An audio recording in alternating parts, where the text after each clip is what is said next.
Buongiorno cari amici, benvenuti anche oggi a una piccola live splash del vostro Marietto veneziano.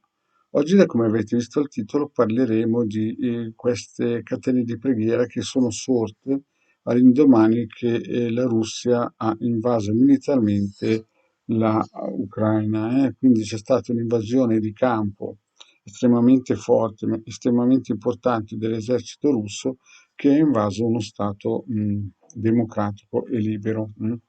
Ricordo che l'Ucraina nel 1920-1930 è sempre stata una nazione in un certo senso derubata dall'allora Stalin o Lenin di turno, no?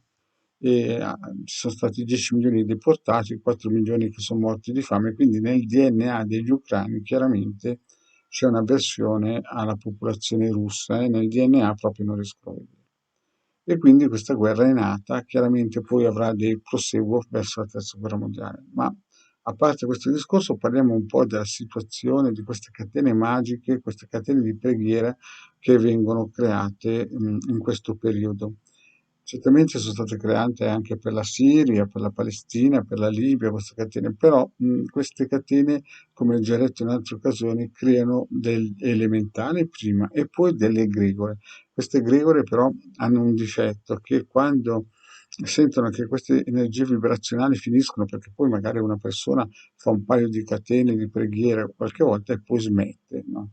Questa egregora, se è abbastanza forte, poi va a cercare il suo creatore o il suo, come si dice, alimentatore, e se questa persona non partecipa più a questa egregora, cioè a questa catena di preghiere, l'egregora succhierà energia vitale nel corpo eterico di questa persona. Quindi il consiglio di Marietto è di stare attenti. Se volete fare queste preghiere in catenella, fatele pure, ma proteggetevi con dei circuiti, con dei talismani, con dei sigilli adeguati a questi tipi di esperienza, perché sicuramente è un atto nobile, però purtroppo ha dei risvolti alcune volte che anche i pifferai magici che le promuovono o i pifferai di turno chiaramente non sanno. Quindi attenzione, cari amici, di iniziare queste catene magiche o queste catene di preghiere senza avere le dovute protezioni, è come buttarsi nel vuoto senza paracadute. Ormai ve l'ho già spiegato in tutte le salse dal 2010, sta iniziando una guerra importante, una guerra che potrebbe essere definita quasi mondiale, e adesso stanno scaldando i motori.